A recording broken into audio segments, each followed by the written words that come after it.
puji, hormat dan syukur bagi Tuhan Yesus Kristus yang bertahta di dalam kerajaan surga. Allah yang maha besar, yang maha sempurna, yang menciptakan alam semesta, yang menganugerahi napas hidup dalam kehidupan kami pribadi lepas pribadi. Berikan kami kekuatan, kesehatan, baik tubuh, jiwa, roh kami, untuk kami menghadap di hadirat Tuhan. Apa yang kami lakukan dalam ibadah ini, Tuhan memperhitungkan, Tuhan mencatat dengan kekuatan-Mu yang maha dahsyat. Berbicaralah Engkau, urapi kami hamba-Mu, bukan lidah hikmat, lidah kuasa, lidah urapan yang kuat dari tahta Allah mengalir, melimpah-limpah dalam kehidupan kami hamba-Mu. Dilimpahkan kasih-Mu dalam setiap pribadi, kekasih-kekasih-Mu, biji mata Allah. Engkau lawat saat ini, kemuliaan hadirat-Mu turun atas kehidupan kekasih-kasih-Mu ini.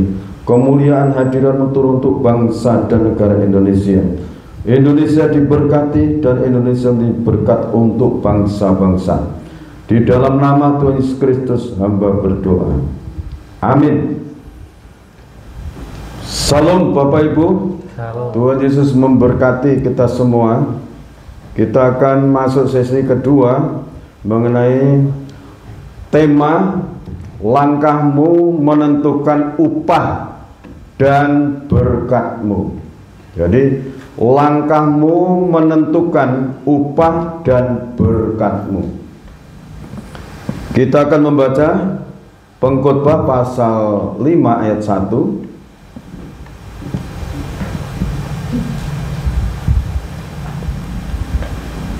Pengkhotbah pasal 5 ayat yang ke-1. Begini bunyi firman Tuhan: jagalah langkahmu kalau engkau berjalan ke rumah Allah. Menghampiri untuk mendengar adalah lebih baik daripada mempersembahkan korban yang dilakukan oleh orang-orang bodoh, karena mereka tidak tahu bahwa mereka berbuat jahat. Terima kasih.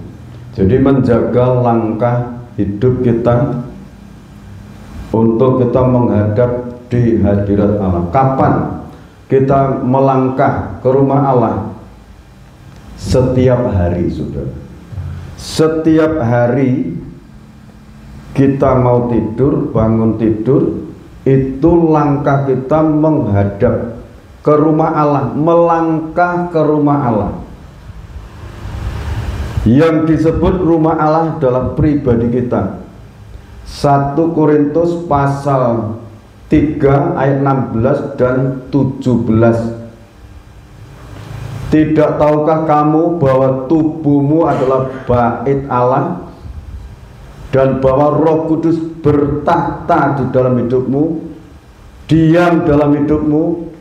Barang siapa merusakkan bait Allah itu, Allah akan merusakkan orang itu.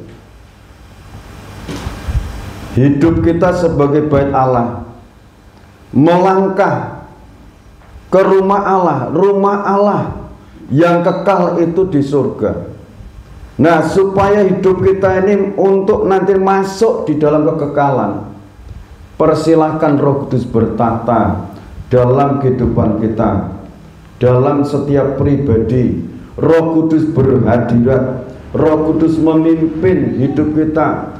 Persilahkan Roh Kudus untuk menolong, persilahkan Roh Kudus untuk memberikan penghiburan, mendidik dalam segala hal. Dan Roh Kudus itu mengingatkan kebenaran-kebenaran firman dalam kehidupan kita. Diingatkan. Mengapa firman harus diingatkan oleh Roh Kudus? Kalau firman itu diingatkan oleh Roh Kudus, itu sangat penting untuk manusia itu menyadari bahwa alam semesta yang tadinya kondisinya itu campur baur. Kejadian pasal 1 ayat 2, Allah itu pada mulai menciptakan alam semesta, kondisinya campur baur. Roh Allah yang maha dahsyat itu melayang-layang di atas permukaan air. Ayat 3, Sang Sabda, Sang Pencipta katakan, jadilah terang. Terang itu jadi sampai hari ini. Kegelapan yang tadinya menutupi alam semesta, campur baur kondisinya. Sabda itu bisa memisahkan. Kegelapan bisa minggir. Terang yang menguasai siang. Malam itu dinamai gelap, itu dinamai malam. Itu sang sabda yang menciptakan. Kalau kita disadarkan sedemikian, maka menghampiri untuk mendengar adalah lebih baik mendengarkan suara Tuhan. Minta petunjuk Tuhan untuk hari esok, lusa. Karena apa? Kita akan kembali di sana di dalam Wahyu pasal 11, ya. Wahyu pasal 11 kita akan baca ayat 1 sampai 3. Wahyu pasal 11 ayat yang 1 sampai yang 3. Begini bunyi firman Tuhan. Dua saksi Allah. Kemudian diberikanlah kepadaku sebatang bulu seperti tongkat pengukur rupanya, dengan kata-kata yang berikut: bangunlah dan ukurlah bait suci Allah dan mezbah dan mereka yang beribadah di dalamnya. Ayat 2. Tetapi kecualikan pelataran bait suci yang di sebelah luar. Janganlah engkau mengukurnya, karena ia telah diberikan kepada bangsa-bangsa lain, dan mereka akan menginjak-injak kota suci 42 bulan lamanya. Ya, yang 3. Dan aku akan memberi tugas kepada dua saksiku, supaya mereka bernubuat sambil berkabung 1260 hari lamanya. Terima kasih, saudara yang dikasihi Tuhan Yesus Kristus. Ini Yohanes Rasul. Minggu yang lalu sudah saya sampaikan, cuman ada yang saya ralat untuk Wahyu pasal 10 itu. Malaikat yang turun dari surga itu bukan berselubungkan matahari, tapi mukanya bagaikan matahari. Dan aku melihat seorang malaikat lain yang kuat turun dari surga, itu Wahyu pasal 10, berselubungkan awan, dan pelangi ada di atas kepalanya, dan mukanya sama seperti matahari, dan kakinya bagaikan tiang api. Jadi mukanya malaikat yang gagah yang turun dari surga itu seperti matahari. Matahari itu berbicara kasih Allah Bapa. Kasih Allah Bapa. Kasihnya Allah Bapa itu tidak pandang bulu, tidak pilih kasih. Siapa di sana yang memenuhi standar ukuran? Malaikat yang datang itu Wahyu pasal yang ke-11 ayat 1, diberikan ukuran. Setiap pribadi yang ibadah di bait suci itu ada ukurannya. Di dalam hati mereka ada alat pengukur. Jadi tubuh, jiwa, dan roh. Ibadah itu tubuh, jiwa, dan roh. Sikap tubuh, sikap jiwa, sikap roh. Itu diukur. Ya, diukur. Mengapa diukur? Yang memenuhi standar pasti ada nilai-nilai di situ. Nilai sekian, sekian, sekian. Itu kalau saudara mengingat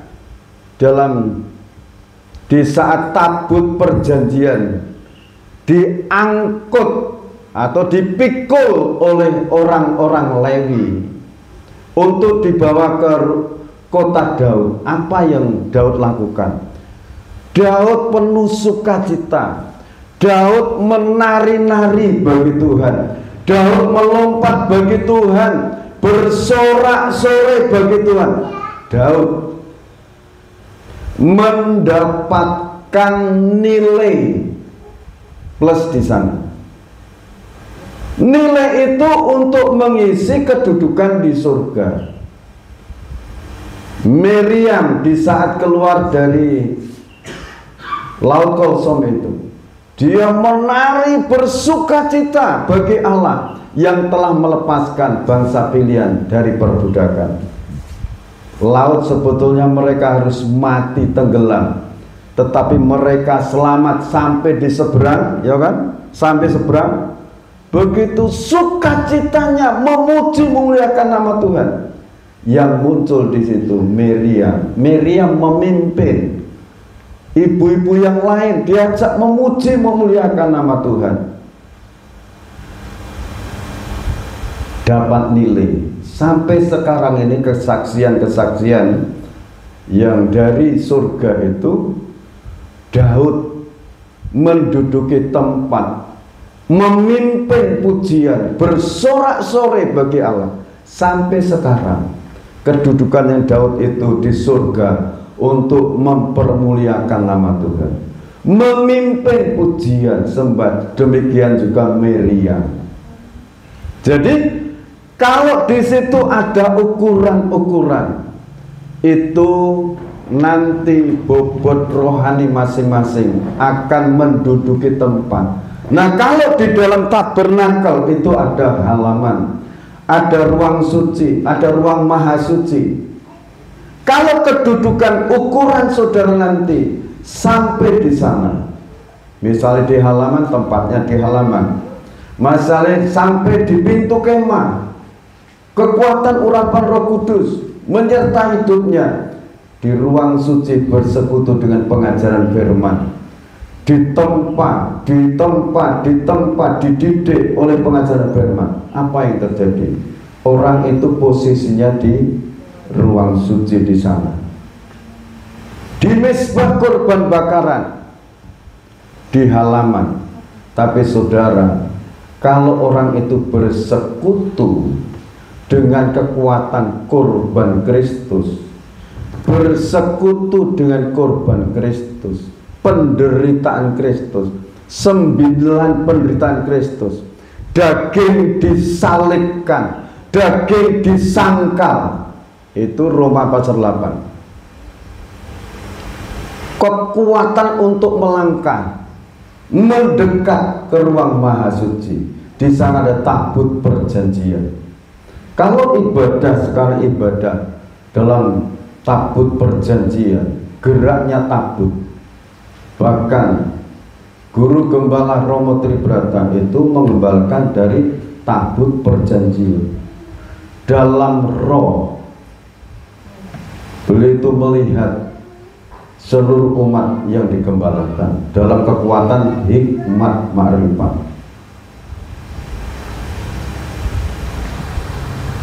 Kalau kita menyadari apa yang kita terima pagi hari ini, saudara paham, saudara akan menikmati lawatan Tuhan. Tuhan perintahkan para malaikatnya turun dalam kekuatan hikmat ma'rifat itu. Dalam saudara memperhatikan apa yang roh sampaikan saat pagi hari ini, diukur, kesetiaannya diukur, kerelaannya diukur, ketulusannya diukur. Ini tongkat pengukur, masing-masing punya. Kalau di saat sedang bersekutu dengan salib, daging biarlah sampai ngeledak, gak masalah, silahkan. Tapi jiwa roh saudara diperbarui dari hari ke hari. Amin. Karena apa? Ibadah mengikuti geraknya tabut. Geraknya tabut itu bagaimana? Kita ini mengikuti gerak langkah penggenapan kitab Wahyu dari Kejadian sampai kitab terakhir. Ini sekarang sedang digenapi setahap demi setahap. Rancangan Tuhan tidak ada yang gagal. Amin. Digenapi setahap demi setahap, semua akan diwujudkan apa yang Allah sampaikan. Haleluya. Diukur. Kalau saudara berniat untuk berpuasa, menyalibkan daging, biar aja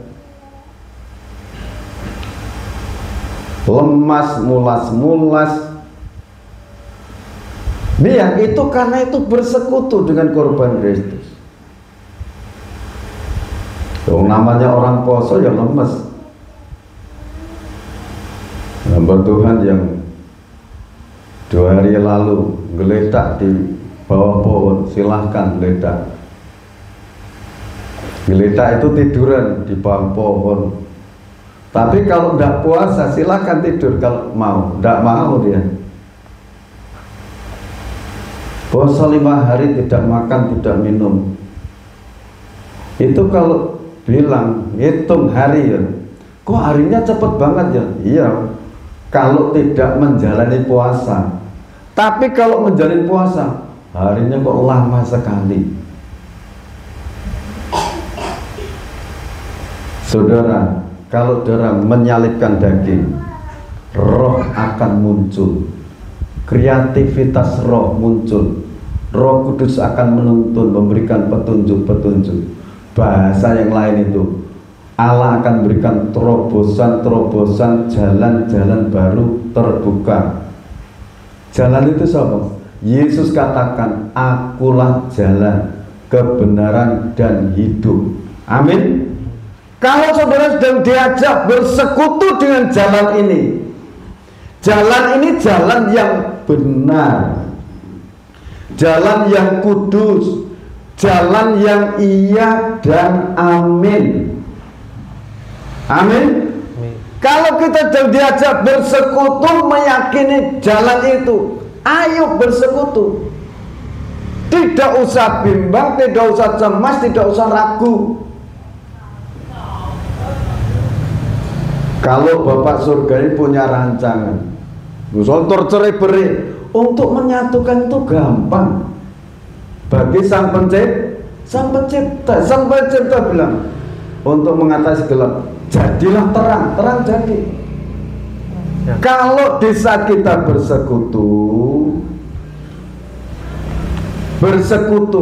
dengan salib, diajak bersabda dalam nama Tuhan Yesus Kristus, aku ditolong Tuhan. Dalam nama Tuhan Yesus Kristus, anakku ditolong Tuhan. Dalam nama Tuhan Yesus Kristus, jalan rezeki terbuka. Mengapa diingatkan ke sana? Kejadian pasal 1, penciptaan. Di sana muncul sang sabda, jadi, sampai hari yang ke-6 itu Bapak surgawi, Bapak Adonai mencipta. Memang di saat berpuasa, puasa tidak makan, tidak minum, puasa harian, puasa ada yang dengan kata-kata Senin Kemis, itu kan puasanya orang-orang Parisi. Itu Senin Kemis itu dalam 1 minggu mengambil 2 hari.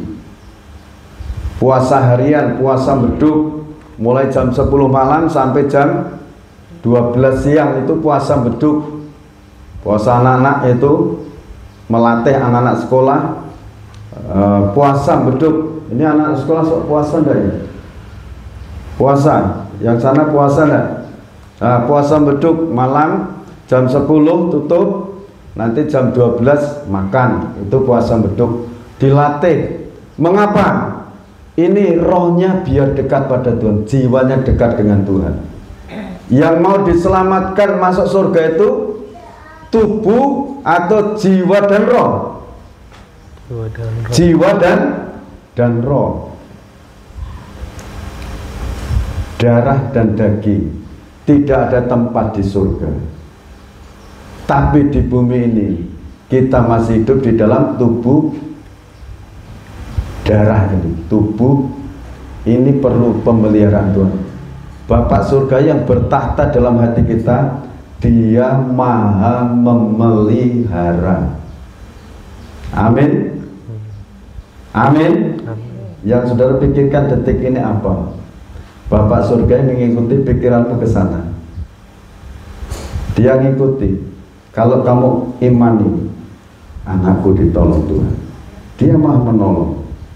Tapi maksudnya Bapak surgawi itu, ayo fokus ke sini dulu, dengarkan firman. Nanti yang itu tuh urusan Bapak surgawi. Amin. Enak saudara mengikuti alur roh. Nah, kitab Wahyu ini isinya dua, tentang kedatangan Tuhan Yesus Kristus yang kedua kali, dan tentang kesudahan alam. Alam dicipta, alam juga akan disudahi, akan diakhiri. Yang mengakhiri siapa? Sang Sabda yang menjadi manusia. Itu Wahyu pasal 19. Nanti akan diakhiri. Semua akan diakhiri. Semua makhluk hidup akan diakhiri. Wahyu 19 dari ayat 17.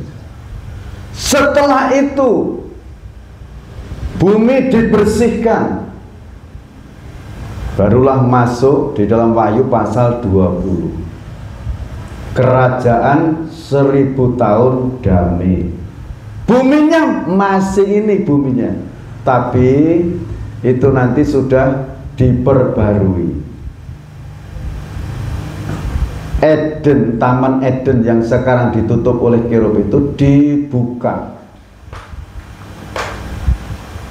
Tadi sudah disampaikan kedudukan-kedudukan, nilai-nilai.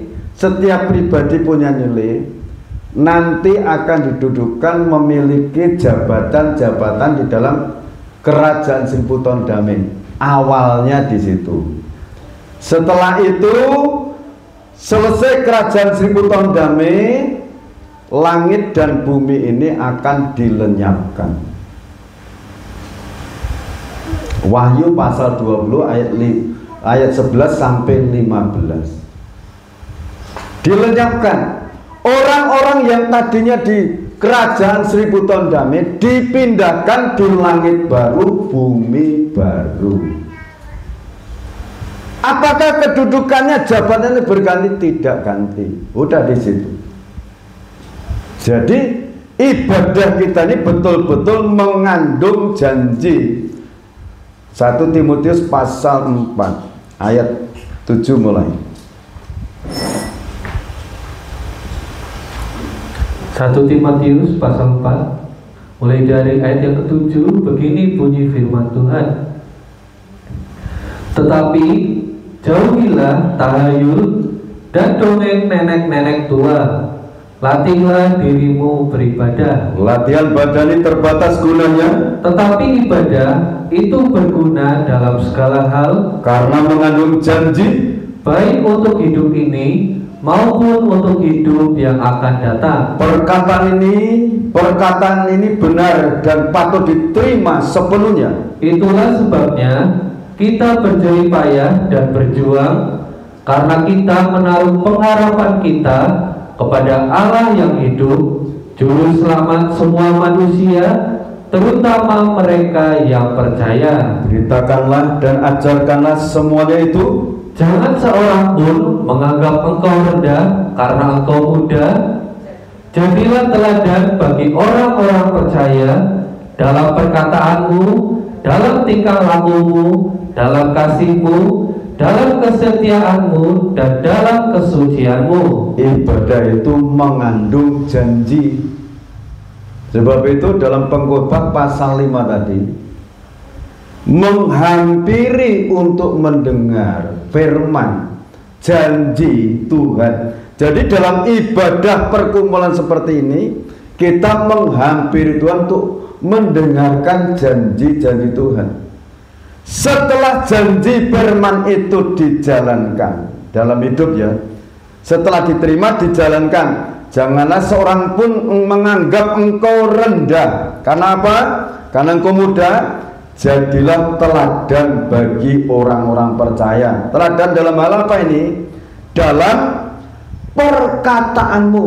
Nah, setelah janji firman itu diterima, diyakini, dalam hidup sehari-hari itu menjaga perkataan mulut ini. Perkataannya adalah perkataan yang membangun, perkataan yang memberkati, perkataan yang santun, perkataan yang punya unggah-ungguh, punya etika terhadap sesama.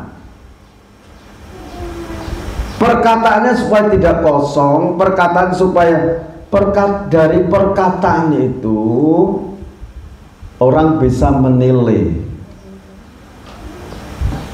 dari dalam hati orang itu isinya apa toh? Dari perkataannya. Perkataannya jangan kotor, perkataannya jangan sembrono, perkataannya jangan kotor, jangan saru. Perkataan apa? Perkataan yang membangun, perkataan yang menghormati orang tua. Sama-sama diperkatakan dengan satu orang, sama-sama diperkatakan, daripada berkata kasar dengan orang tua lebih baik berkata yang santun. Nilainya di hadapan Tuhan naik, dan orang tua itu terbangun imannya, gairahnya. Misalnya Bapak silakan sarapan dulu, minum dulu pagi ini biar sehat. Ini membangun dan beda kalau perkataan seperti makan ngono orang ngono terserah. Ini tidak membangun. Perkataan yang membangun, perkataan yang saling menghormati, menghargai. Dalam tingkah lakumu, tingkah lakunya dijaga sebagai anak-anak terang. Dalam kasihmu, dalam kasih, kerelaan, ketulusan ditunjukkan. Ini tadi sudah bicara masalah nilai ya. Dalam kesetiaanmu dan dalam kesucianmu. Anak-anak muda, teladani firman. Karena apa? Injil Yohanes pasal 4 ayat 23, 24 katakan, karena Allah itu roh, barang siapa menyembah dia harus menyembah dalam roh dan kebenaran. Nah, dalam kebenaran bagaimana? Di tempat ibadah menyebut nama Tuhan, engkaulah jalan, kebenaran dan hidup. Nah, kebenaran ini dalam hidup sehari-hari diterapkan ini. Dalam perkataanmu, dalam tingkah lakumu, perbuatanmu, kasihmu, kerelaanmu, kesabaranmu ditunjukkan. Di mana? Perjalanan hidup sehari-hari. Siapa? Allah itu roh. Barang siapa menyembah dia harus menyembah dalam roh dan kebenaran. Benar di gereja, benar juga di rumah, benar juga di perjalanan hidup sehari-hari. Amin. Dinilai, diukur setiap saat, ada ukurannya. Sehingga nanti di saat bumi diakhiri, nilai itu tidak akan hilang. Sekalipun bumi ini lenyap, jalan kebenaran dari tempuh itu akan menuntun di hadapan Bapa. Ini Yosef, ini Yohanes. Siapa yang nuntun? Jalan kebenaran. Kalau hidupnya benar menurut firman, tidak usah takut dari Yesus. Kitab Wahyu ini sudah diisi, sudah dijalani. sudah dijalani. Waktunya tidak lama lagi Tuhan Yesus Kristus datang. Amin. Saudara kepengen Tuhan Yesus cepat datang atau lama-lama? Tapi tidak bisa secepatnya, tidak bisa. Semua yang tertulis dalam kitab suci ini harus digenapi. Amin. Haleluya. Ayo bersekutu dengan pengajaran firman, jalan kebenaran dan hiduplah dalam kebenaran. Lakukan firman. Kalau melakukan firman, tidak usah khawatir hari esok mengenai makanan, minuman, pakaian, tempat, tidak usah khawatir. Burung pipit dipelihara oleh Bapa-Mu di surga. Mengenai pakaian, bunga bakung yang tidak bekerja, tidak meminta, diberikan keindahan. Bahkan Salomo dalam kemegahannya tidak berpakaian salah satu bunga bakung yang indah itu. Bunga bakung didandani oleh Allah. Injil Matius menuliskan perkataan Yesus, tidakkah Allah akan terlebih mendandani kamu? Tidakkah Allah akan mendandani hidupmu? Dia akan mendandani kita. Tubuh, jiwa, dan roh akan didandani Tuhan. Kalau yang dandani Tuhan itu indah atau gimana? Sangat indah. Amin. Saudara yakin Tuhan mampu mendandani hidupmu? Amin. Oh, Dia itu maha kok. Dia maha. Dia ada dan selalu ada dalam kehidupan kita. Latihan badani terbatas gunanya, tetapi ibadah itu berguna dalam segala hal, karena mengandung janji baik untuk hidup ini maupun untuk hidup yang akan datang. Janji tadi dipegang, dijalani. Ora usah khawatir mengenai anak, cucu, menantu, buyut, muneng kono. Ora usah khawatir, Dia maha memelihara. Amin. Kalau Dia bertahta di Sang Pencipta, Dia melihat pikiran tadi kan kita sudah dengar. Ada yang mikirkan anak cucu yang jauh, ikuti dia, diikuti kemana? Oh, di sana. Percaya Tuhan menolong. Amin. Wah, Dia itu melihat gerak langkah kita, baik untuk hidup ini maupun untuk hidup yang akan datang. Tuhan itu menyediakan. Jadi langkahmu menentukan upah dan berkatmu. Ditentukan. Melangkah ke rumah Allah. Langkah hari ini dalam nama Tuhan Yesus Kristus, aku diberkati. Ini jalanmu Tuhan, aku jalani. Perkataan jaga. Jangan berbicara yang merusak hidupmu sendiri. Contohnya, perkataan yang merusak. Situasi seperti ini apakah akan diberkati? Apa mungkin? Dalam nama Tuhan Yesus Kristus, bagi Tuhan tidak ada yang tidak mungkin. Semua mungkin, semua terjadi. Aku ditolong hidupku hari ini. Landasannya apa? Kebenaran.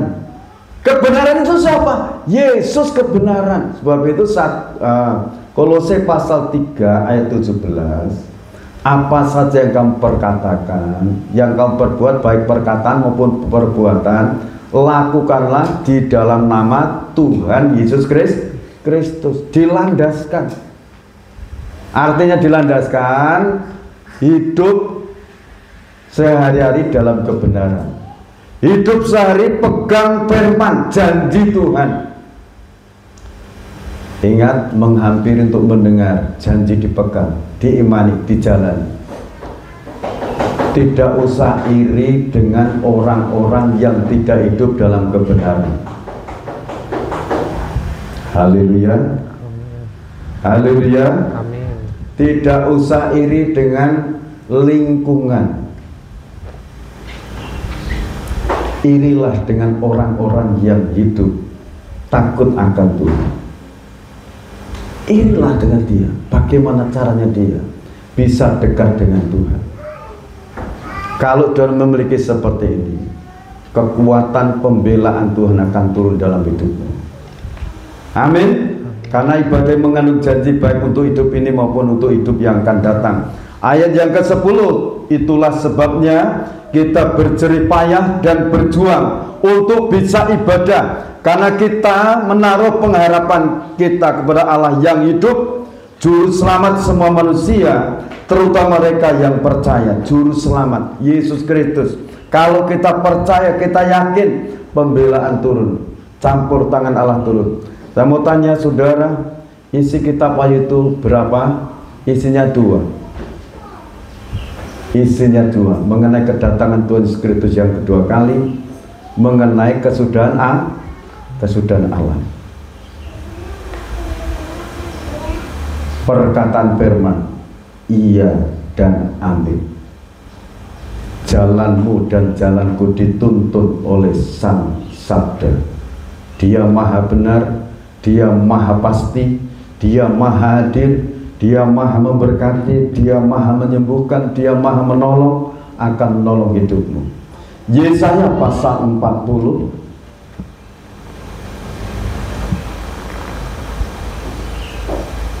Yesaya 40 ayat 28 mulai.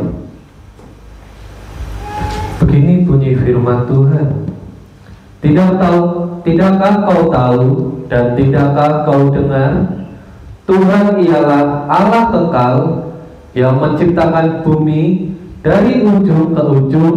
Ya. Ia tidak menjadi lelah dan tidak menjadi lesu, tidak terduga pengertiannya. Jadi ini kalau Allah yang kekal itu dari bekerja menciptakan alam semesta dari bumi ini, dari ujung ke ujung dan sebagainya, dia tidak menjadi lelah. Terus dia memberi kekuatan kepada yang lelah dan menambah semangat kepada yang tiada berdaya. Dia memberi kekuatan kepada yang lelah dan menambah semangat kepada yang tiada berdaya.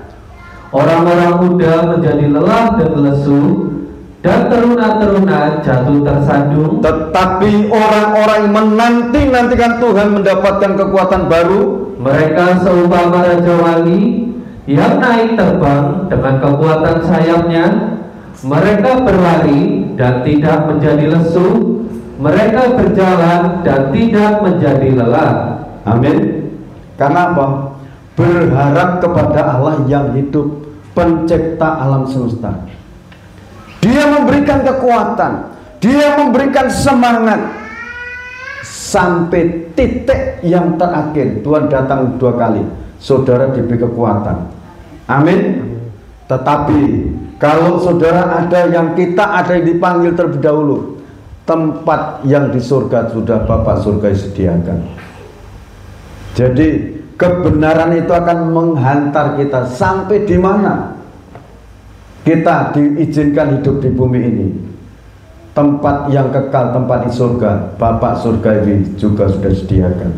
Tetapi kalau seizin Tuhan sampai Tuhan datang, Tuhan memberi kekuatan, perlindungan di setiap langkah hidupnya. Itu Tuhan melindungi, Tuhan memberkati. Amin. Kita akan nyanyikan pujian orang yang berharap pada Tuhan.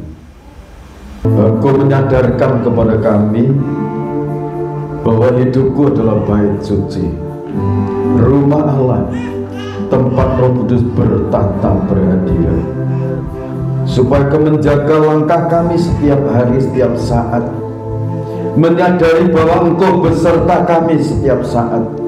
Kami tidak berjalan sendiri, kami tidak mengatasi masalah sendirian, tetapi bersama-sama dengan Bapa surgawi, Bapa Adonai, pencipta alam semesta. Di saat Engkau turun ke bumi menjadi manusia, nama adalah Yesus Kristus yang maha suci, maha agung. Di saat Engkau kembali ke tahtamu, Engkau mengirimkan Roh-Mu yang maha dahsyat, menyertai, melindungi, memberkati, menuntun langkah kami. Kami menghampiri untuk mendengar suara-Mu, janji-janji-Mu. Kebenaran-Mu biarlah kami jalankan setiap hari. Sekalipun kami muda, biarlah kami menjadi teladan dalam perkataan kami, dalam kesucian kami, dalam kepercayaan kami, dalam kerelaan kami, dalam kasih kami, perbuatan kami. Kami menjadi teladan. Kalau Engkau memelihara burung pipit di udara, Engkau akan memelihara anak-anak lebih daripada memelihara burung pipit. Kalau Engkau mendandani bunga bakung di padang, bahkan Salomo dalam kemegahannya pun tidak berpakaian seindah bunga bakung. Engkau mendandani bunga bakung, terlebih Engkau akan mendandani kami pada akhir zaman ini, menjadi mempelai wanita Tuhan yang cantik, yang indah di pemandangan alam dan pemandangan manusia. Kau tidak pernah gagal untuk mendandani kami. Dalam nama Tuhan Yesus Kristus, Bapa, Engkau memberkati perjamuan suci ini, diurapi dengan Roh Kudus, kuasa darah Yesus Kristus, kuasa kebangkitan Yesus Kristus, tubuh Kristus yang Maha Suci, menjadi satu dalam tubuh, jiwa, dan roh kami, memberkati hidup kami, menuntun langkah hidup kami. Imam yang melain Kau berkati dengan kuasa. Dalam nama Tuhan Yesus Kristus hamba berdoa, amin. Tubuh Tuhan, terpuji, terpuji, terpuji Bapa Surgawi, pengurus benar di bukit Jurjuta, untuk menyelamatkan, membela, memberkati, menyediakan tempat di surga bagi orang-orang yang percaya. Bapa, terima kasih. Terima kasih. Dengarkan firman-Nya. Dan ketika mereka sudah makan, Yesus mengambil roti, mengucap berkat, memecah-mecahkannya, lalu memberikannya kepada murid-muridnya dan berkata, ambillah, makanlah, inilah tubuhku. Kita makan dalam nama Tuhan Yesus Kristus.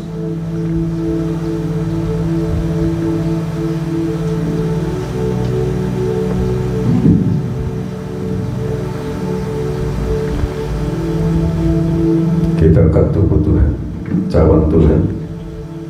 Sesudah itu ia mengambil cawan, mengucap syukur, lalu memberikannya kepada mereka dan berkata, minumlah kamu semua dari cawan ini, sebab inilah darahku, darah perjanjian yang ditumpahkan bagi banyak orang untuk pengampunan dosa. Seiring kita minum darah Tuhan, percayalah dosa-dosa diampuni dalam nama Tuhan Yesus Kristus.